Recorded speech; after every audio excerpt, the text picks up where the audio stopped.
Hi everybody, welcome to Fearless with Mary. I am your host, Mary Tibbetts, and I am so excited that you are here with me today.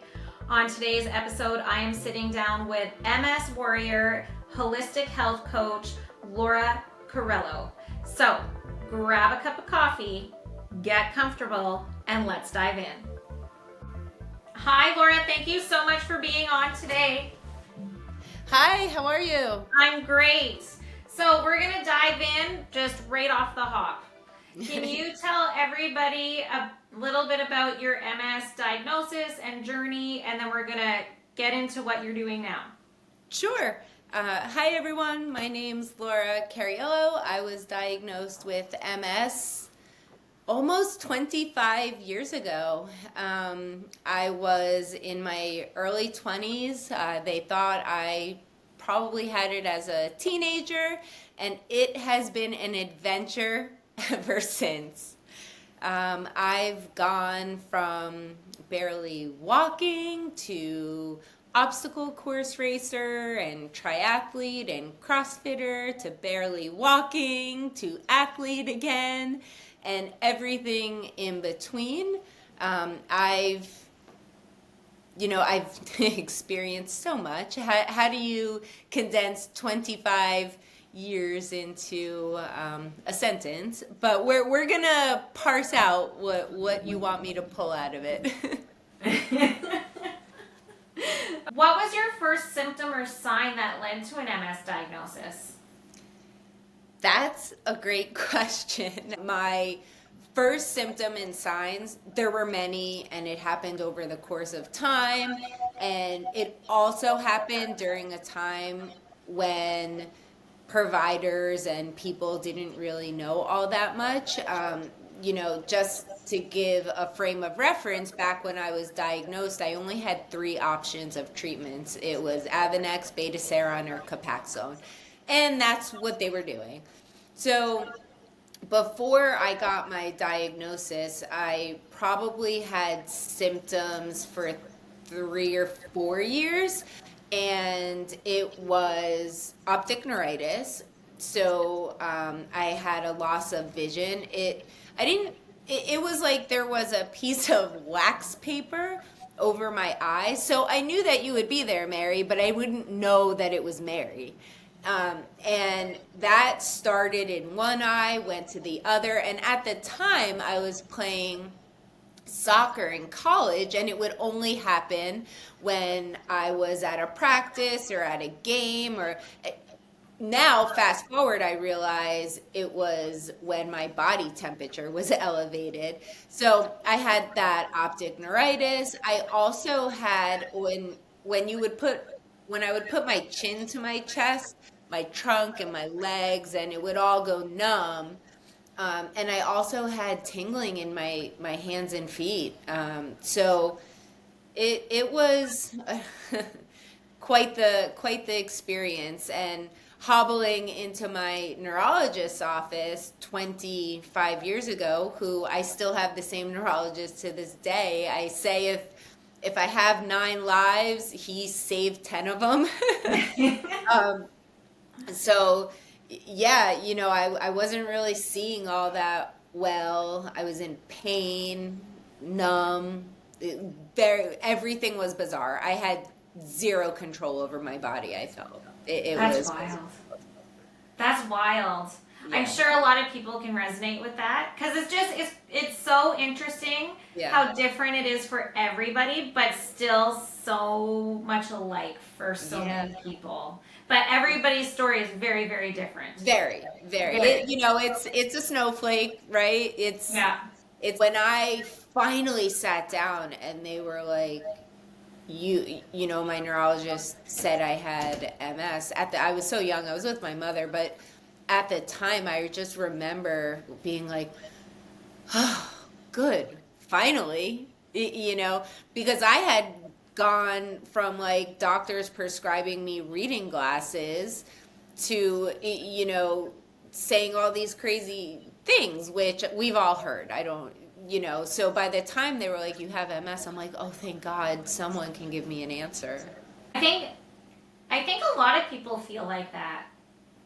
I know I was like, it's always funny, not funny, haha, but people are like, oh my goodness, I'm so sorry. I'm like, why?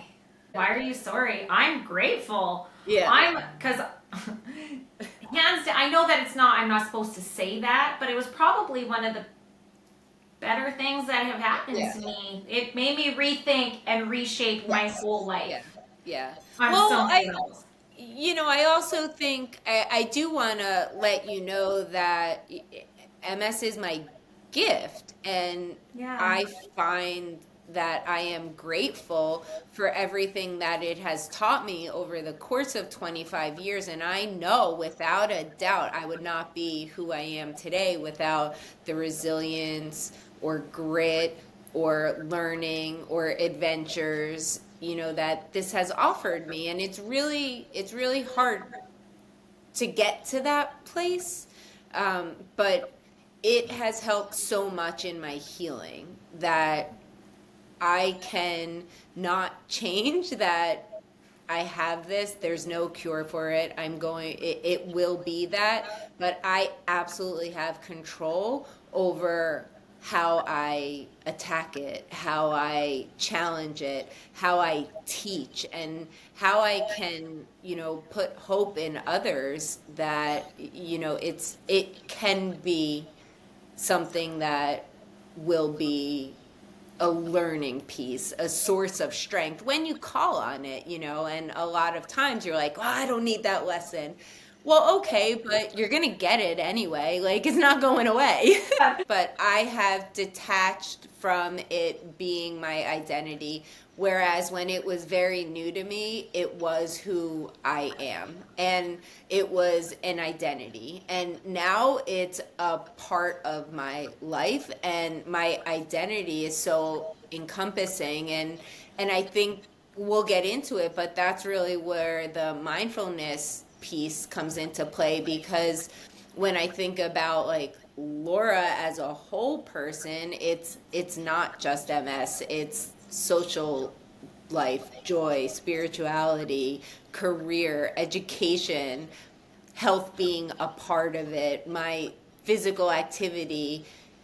There's so many things that I am that I would, this isn't the whole thing.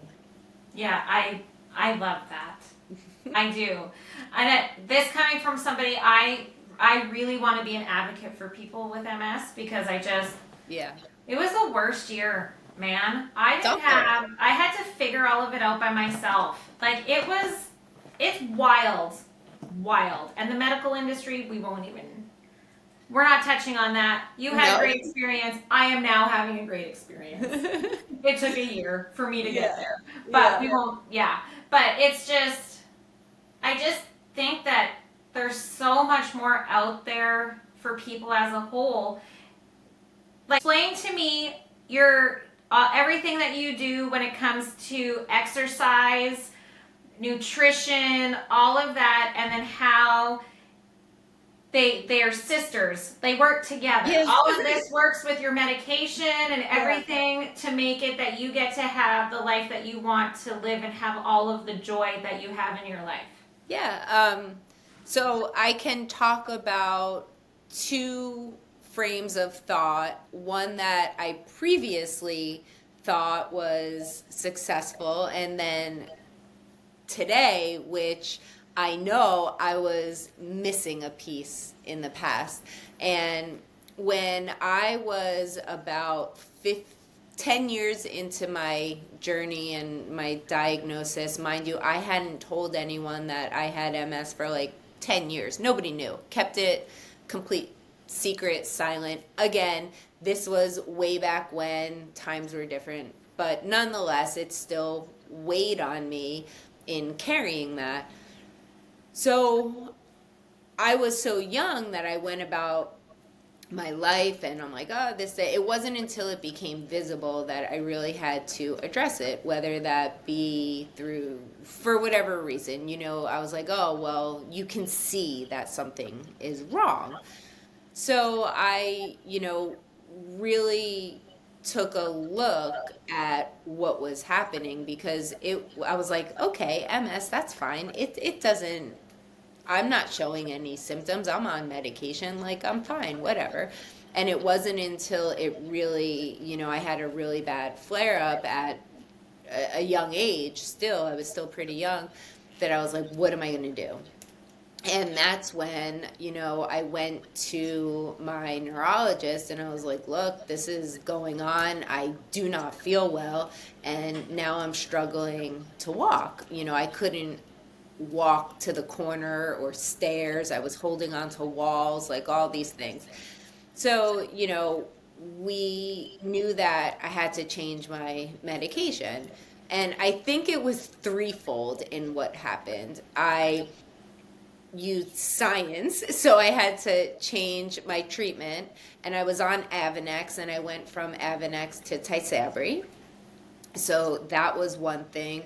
I changed my nutrition, and that's where I actually found MS Hope and Matt Embry, and why I say so often anyone who gets diagnosed or has not been to the MS Hope website needs to check it out. That MS Hope and Matt Embry changed the trajectory of all my outcomes, and I'm eternally grateful.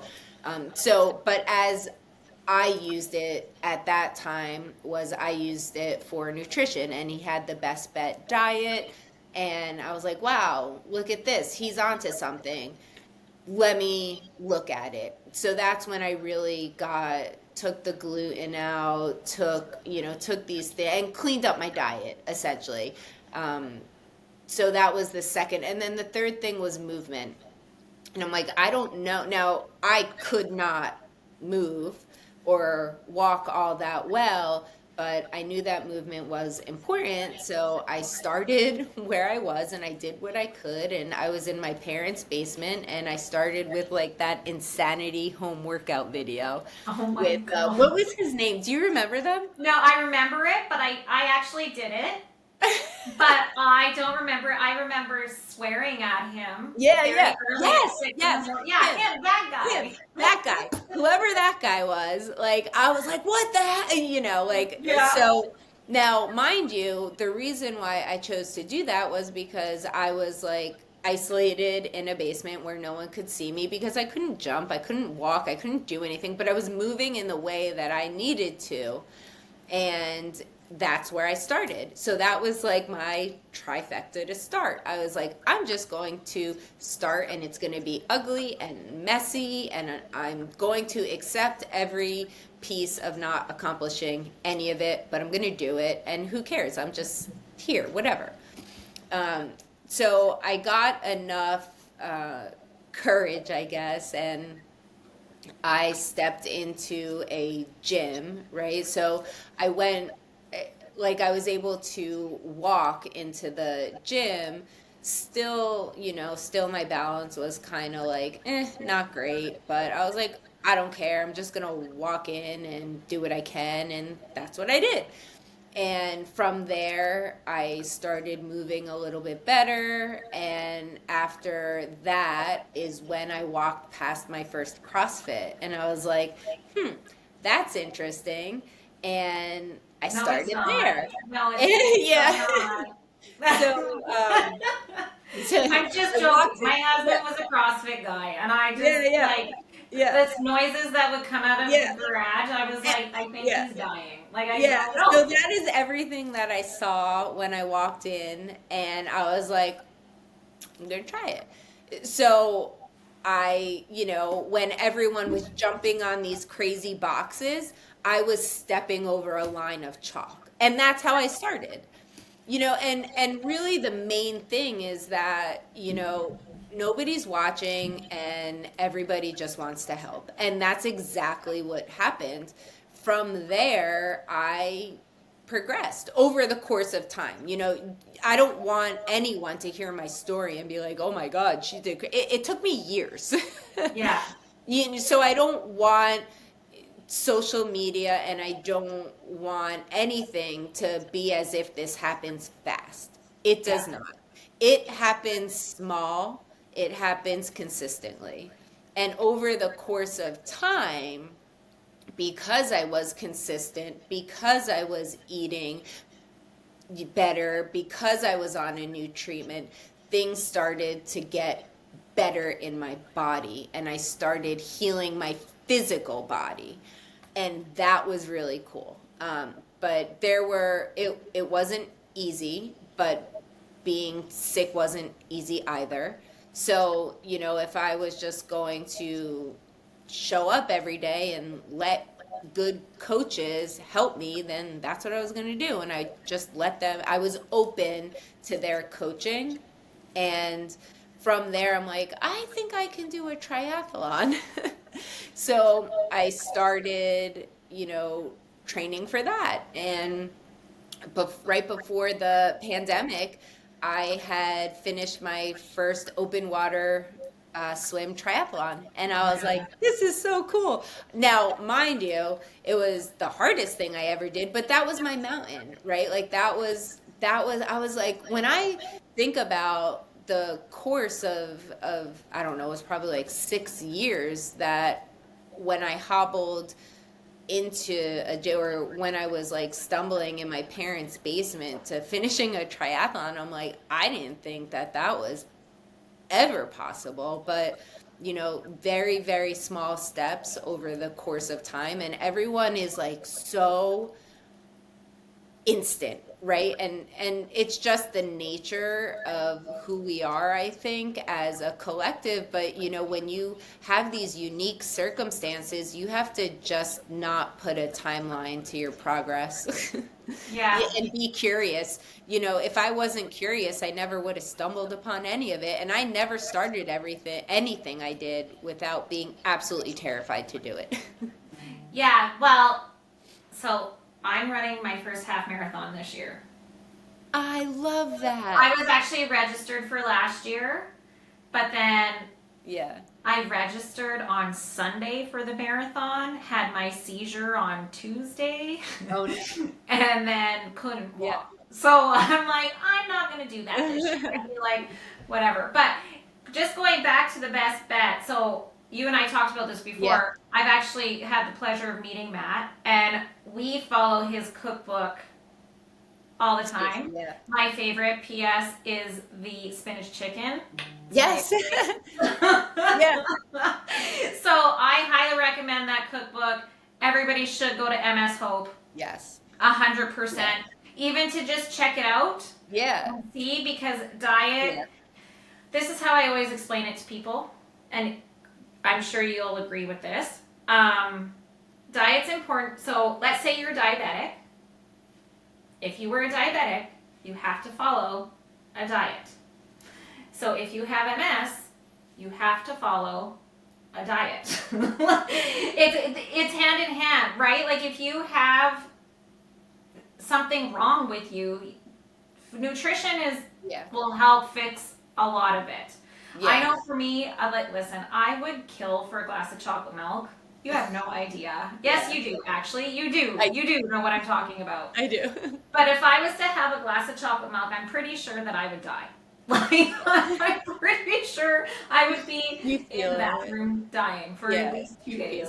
So, yeah. I also think, so not only, I mean, Matt and MS Hope and the entire team and their family, like, they're just amazing humans. So, that is just even better to know that, like, this family and Matt and his organization, like, just changes lives. It's really incredible. The one thing I do want to say though, which I learned as I really went into, so after I did the triathlons and after I got all the strength, and I'm like, okay, this was my mountain, this was my Kilimanjaro, which maybe one day I'll do.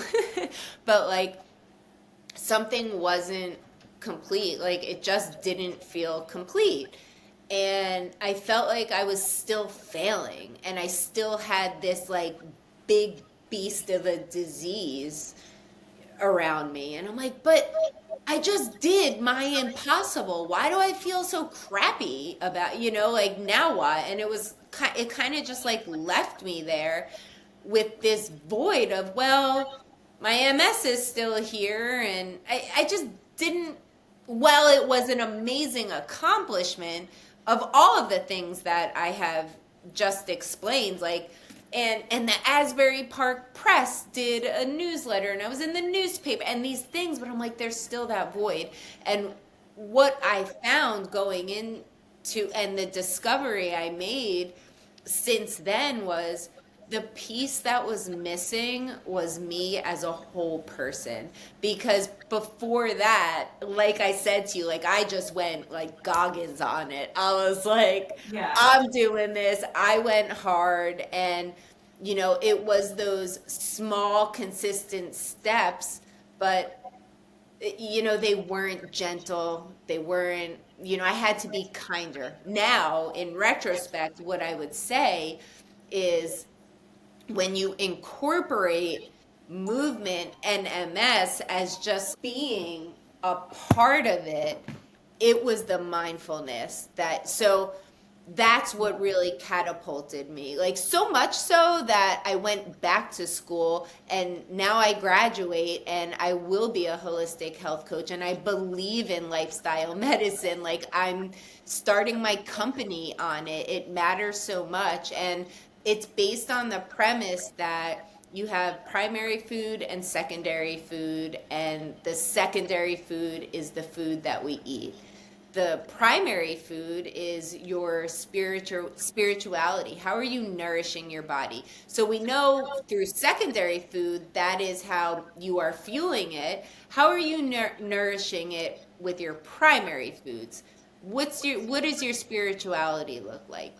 Do you have joy in your life? What's your social life? What are your relationships looking like? How about your home environment? Do you cook at home? Your physical activity, that movement piece. So and then you have, your health, your education, your career, your finances, your creativity. When you look at all of these aspects on a wheel, what is heavy, what needs work? So for me, physical activity got 100% of the pie. Yeah. But I needed to give some of that 100 to spirituality, to joy. Was I really enjoying it? To my social life and relationships. And by using lifestyle medicine in a very, very fine dance and relationship with science. So I'm on Ocrevus, Yeah, me too. but I take Ocrevus and I manage all of my symptoms as best as possible through holistic health. How am I nourishing my body through primary food and then secondary food? And that is what's giving me the longevity and the capacity to not really bang my head against a wall to be like, you have to figure this out. You are MS. I am not.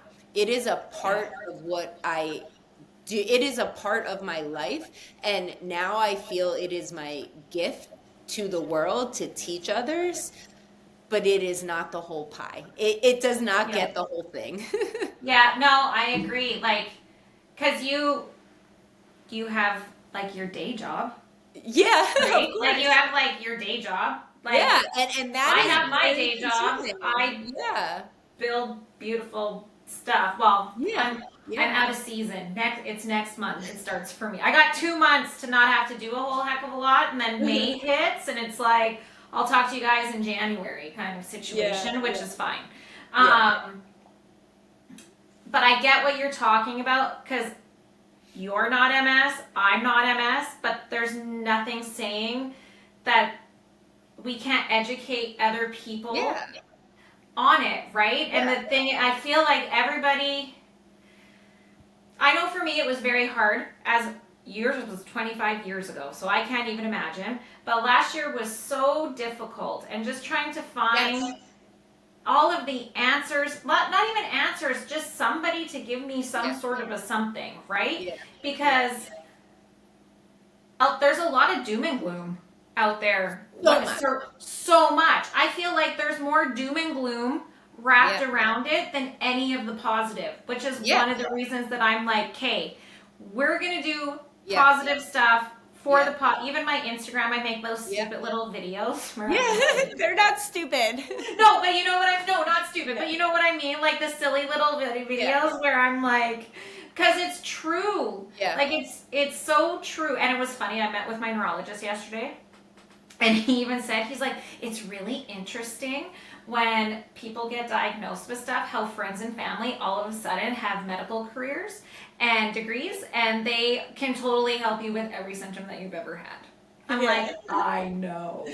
So it's nice to be able to have a conversation with somebody who has MS, who's literally gone through every single thing that I'm going through or the next person's going through. And then you just grow as a human throughout it.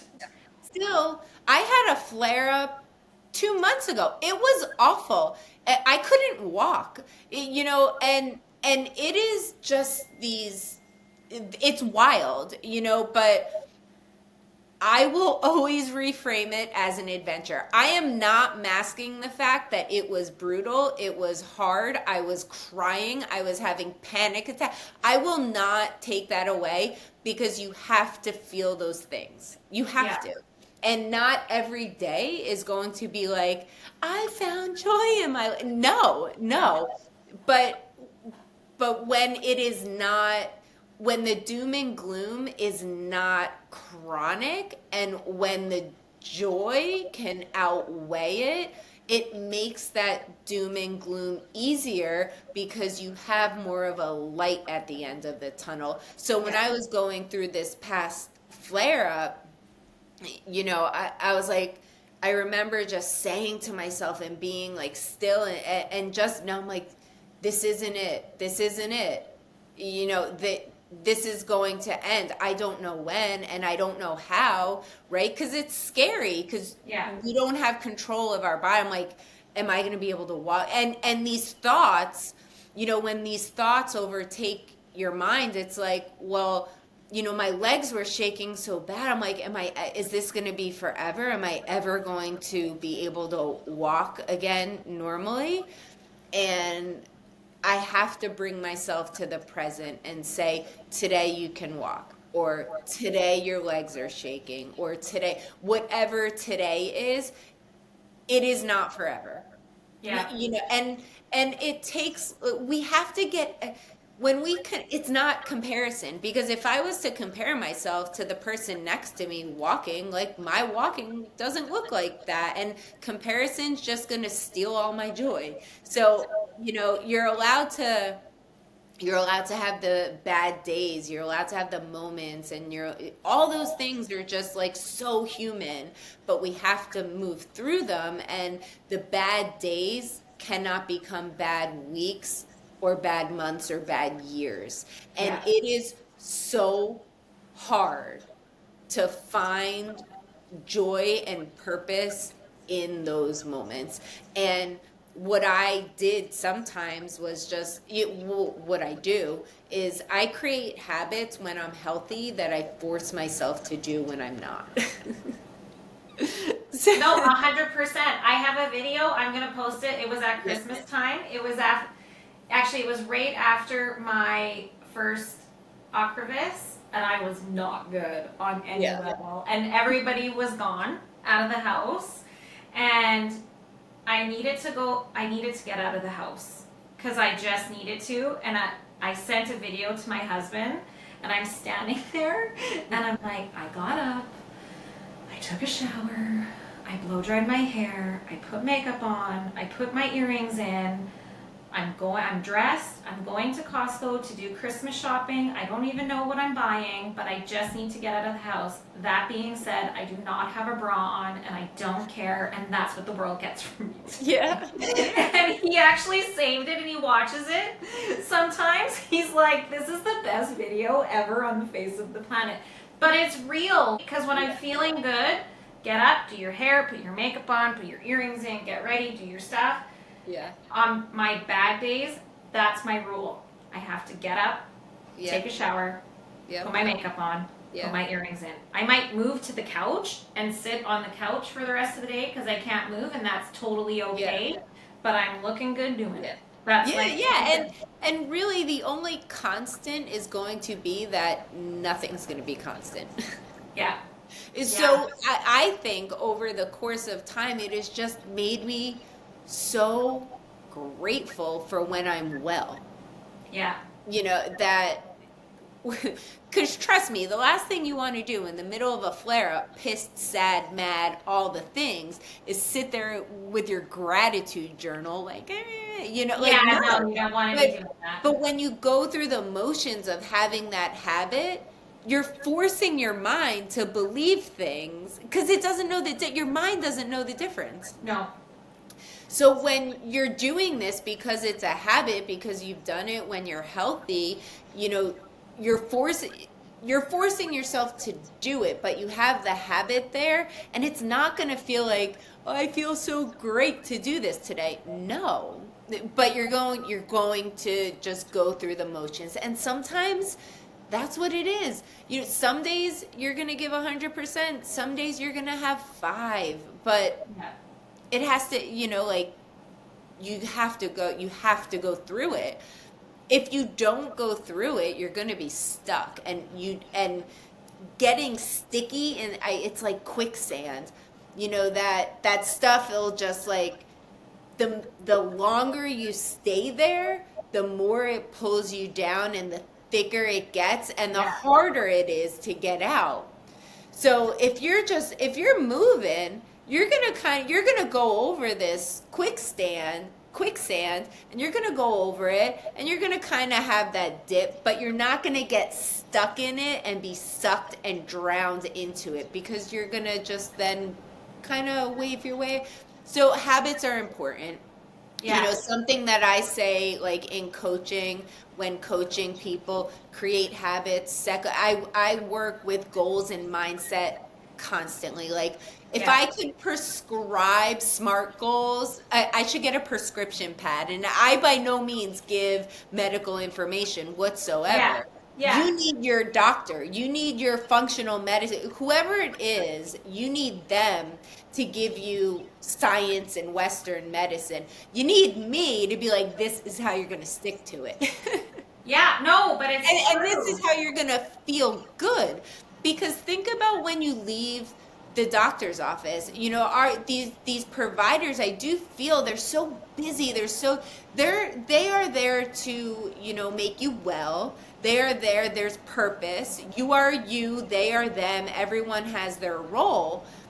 They're not there every day, and nor are they supposed to be. Yeah. So it is. I just always say, like, that's where I come into play. I'm your chronic illness bestie who's lighting that fire, who's like saying, all right, what did they say? What do you have to, let's think about this. Let's plan it. Let's stay accountable. And when you check in with me, that was a win. This is an opportunity. Nothing is bad or a failure. Zero things are a failure. Zero things are bad. It's a win or an opportunity. You're either crushing it, or we're figuring out how to adjust it because it's not working for you because of individuality. You're different than the person who maybe gave you the suggestion. Totally fine. You have to work through what works for you to make it consistent. Well, because it's just so different for everybody. I'm a runner. I love running. Well, it's in my adult life. I've been a runner. I have friends that don't even have MS, and they're like, no, that's not a thing. I'm not doing that. You can't make me do that. So I'm like, okay. So you're saying how they go to the doctor, and then you cheer them up, all of that stuff. Yeah. If they come to you, you're talking about putting daily routines and everything like that in.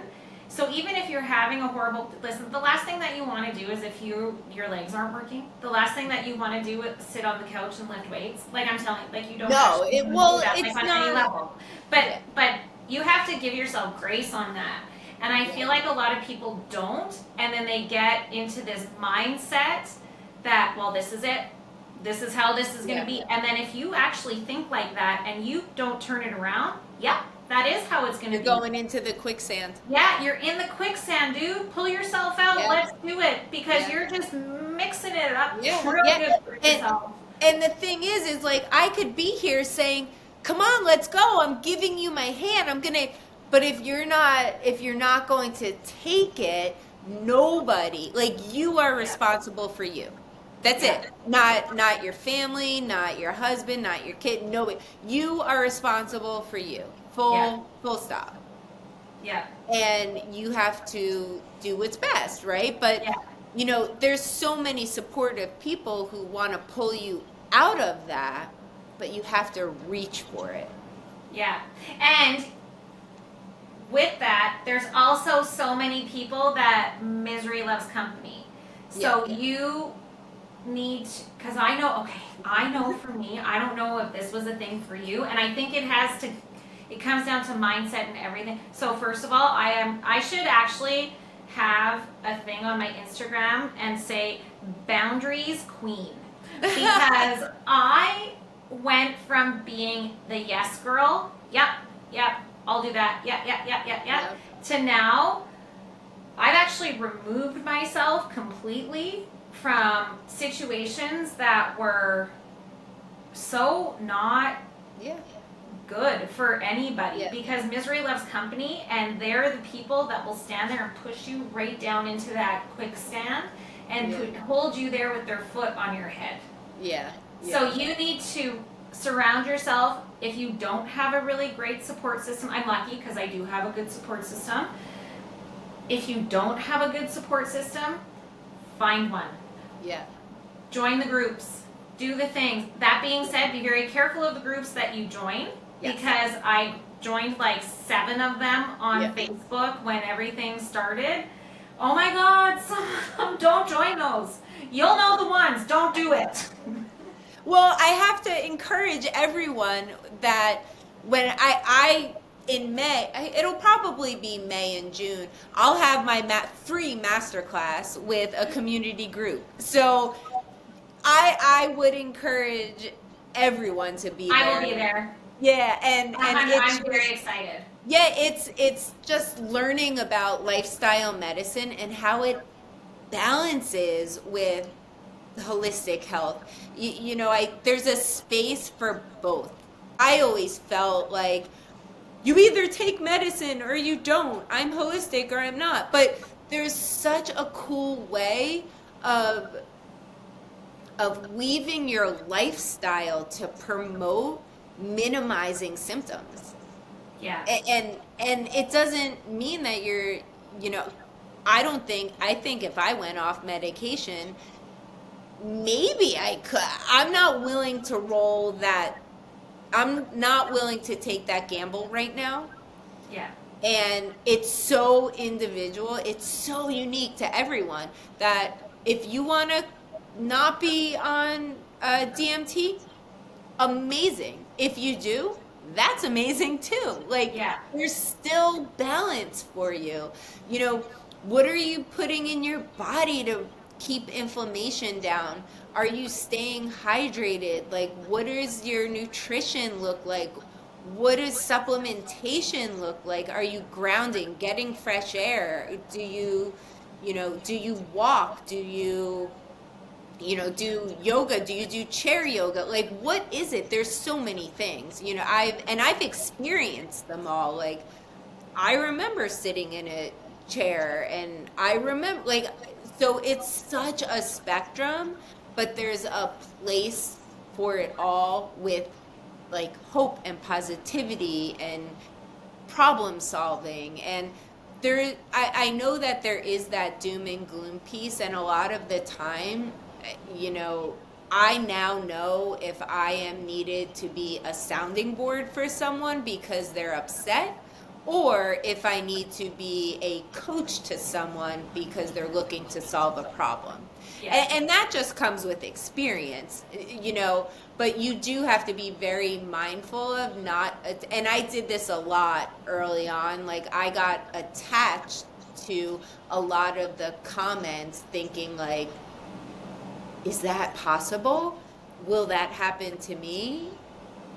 No, it's not me. It's so unique to them and their experience. And is it right in the way they said it? Probably not, but it's not for me to attach to because I don't know Yeah. what they're going through. Yeah. And I No. think everyone's feelings are valid because it's really hard what we're doing. Yeah, it's crazy, especially when it comes out of absolutely nowhere. Yeah. Right. You're just, it's not like you like sent away for it and then Yeah. it came Yeah. and you were like disappointed. Yeah. It's one of those things that you wake Yeah. up one morning and then Yeah. your legs don't work and you're like, what the hell? I I don't, know. I yay. know. I Right? know. But I'm super excited to talk to everyone about. Matt Embry Yes. posted all of the white papers I saw that. on, yeah. Um, it takes me a little bit to read it because I have to actually think Yeah. really, really hard when I do it. Like really hard, Yeah. harder than I used to. But I started reading through it and I'm like, okay, yeah, this, like, it makes so much sense. But, and it's so funny because you're saying you don't want to go off medication, you're not really sure what that would look like, everything. Because I was hell no, I'm never doing it again. After in October, I'm like, not a chance. I even went on Instagram. I'm like, I am never doing that again. I was so mad because I had a horrible experience. Yeah. I had a reaction and everything. Now it's coming up April 12th. I have treatment again. And even the 6 months that how much I've educated myself and how much I've learned and how all of the things, like I don't even have a baseline. This is me saying I'm never going to do this again. I've had one. Like I don't even like, okay, that being said, I had it in October, November, December, January, February felt like myself-ish. I'm not 100% to where I was because I had seizures, right? So Yeah. I'm a little slower than I used to be. Unfortunately, I'll never get that back. Just pray I don't have any more seizures. But then I got the crap gap. And I was so pissed. I'm like, what is this? I Real. messaged my girlfriend. She's like, well, she even said, she's like, yours was split up. She's like, so you'll probably have a longer one the first time around. She's like, Yeah. it's not that bad going forward. She's like, but you don't have a baseline, dude. Like, you Yeah. don't, you Yeah. need to at least do the full year. So, Yeah. and I'm on year 3. I Okay. did Tysab. So I did Avonex for like 11 years. I think I did Tysabri probably for like 8 years. So, you know, now I'm on Ocrevus. I think in the very, very beginning, you can sprinkle some IVIG and steroids in there. yeah, oh, all the steroids. Listen, that's, Yeah, I think that's so why I didn't do good. so yeah, Ocrevus has been about 3 years, and the crap gap is a thing. Um, but you know, you get to know your body really well, you know, and it does take, I would say, 2 years to do that. So now it's like, okay, I go for my treatment on Friday, and it'll be a Friday morning, and then I have to. They do the prep for everything, and then after they do the prep, then I get my treatment, and it's like Benadryl and this and that, whatever. And halfway through, they have to stop it because I have a reaction, and then it starts again, and I go home and I sleep Friday, and then I sleep again Saturday, and then Sunday I'm like kind of feeling okay, and Monday I'm back to work. But I had to get that down over the course of time. Yeah. And the month before is when, you know, it's just challenging. I typically make it a priority to really focus on self-care during that time and whatever that looks like for you. Because when I first started Ocrevus, I was like, crap stopgap? What's that? That's not a thing. And I'm like, Yeah. oh, yeah, it is. You're like, I'm not gonna get that. I've been doing this forever. Even me, I was like, I'm not gonna get that because I don't ever get sick. Like I Yeah. never used to get sick. I'll be fine. No, it is a real thing. It's a real thing. And the way that I've minimized that is just boundaries, right? No Yeah. is a complete sentence. So Yeah. chances are, if I'm not doing something, um, yeah, I'm so much more protective of my time, my space, my energy now than I ever was, and I no longer feel guilt about it. Good. That's Yeah, good. and that Yeah. was a huge life lesson for me. Yeah. It's But it's crazy. So, important. yeah. It is. It's important. This is the thing. I feel like everybody should set those boundaries for themselves, Yeah, MS or not, yeah, right? correct. Because Like for life. I was that mom. Oh my God. Yes, yes, yes, we'll go there. You can do that. Let's blah, blah, blah, blah, blah. Like there were nights I wouldn't even get home till 9:30 at night. I Yeah, would work all day, come, get who I needed to get, eat in the car, take them to wherever they need to go, pick yeah, this one up here. And you do it as a parent, but yeah. you can share that. Carpooling's cool. You should do that. Like it's a thing. Yeah. Oh my goodness. Okay, well, see, you and I feel like we could just talk for days and I days. know. I'm about to head on over to Alberta, sit on down and like Right? That's crazy. So where can everybody find you? Because I want everybody to find you on everything. TikTok primarily, and you can. It's Evotion Living, and Okay? I can link everything for you. And then my master class, I'll send that link. But it's really it'll be if you sign up for my newsletter, you're going to get all the things, what I'm working on. I'm in the middle of like launching everything. Yeah.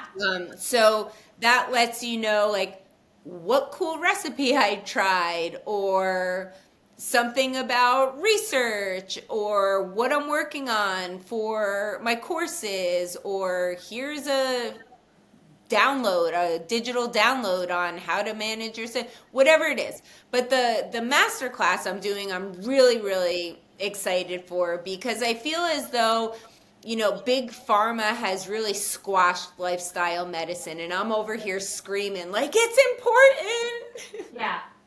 Yeah. And really what and it's free, right? Like I Yeah. just want everyone to learn. And what is lifestyle medicine? Why is it important for people with chronic illness or people in general? But it's really stating like that what nourishes your body outside of food. Food is a part of it. It'll always be because I think an anti-inflammatory lifestyle is. But that's where you'll find me. You'll find me on TikTok, you'll find me on Instagram, you'll find me at my masterclass. I'm excited. And come We just didn't even like get into all. I had all these questions for you. I think we hit on like 3 of them, just because it's just such a good conversation. So we're gonna plan for once it all launches and your company's doing Yeah. all the things. You're gonna come back. Yeah. If you Oh, would. that's wonderful. That Yeah. would be great. I would love to have you back. Yeah. Maybe in Okay. Alberta. Yeah, because the plan is once he moves, we talked about this earlier. Oh, once right. the last child leaves in August, we're going to turn the basement into a podcast lounge. I'm excited. I'm Yeah. excited for you. I don't know what it's going to look like. You should see all of the pictures on my phone. I'm like, this one. Your So, Pinterest board. yeah, we'll see Yeah, what happens. Yeah. Okay, Well, I'm well, gonna thank send you you all the links. Send me everything. Yeah. Send me everything. You got it. Thank you for coming on. Thank you for having me. I love connecting with people who are promoting hope and positivity and information, Yeah. So Yeah, thank me you. too. Thank you. Me too. Yeah. Okay. Thank you so much for tuning in to the Fearless with Mary podcast. I appreciate you being here. If you love this episode, make sure you hit the subscribe button so you never miss an update. And if you're ready to take things to the next level with one-on-one mentoring, head on over to my website at www.fearlesswithmarytibbetts.ca to learn more. Let's get you moving towards big, fearless action. See you next time.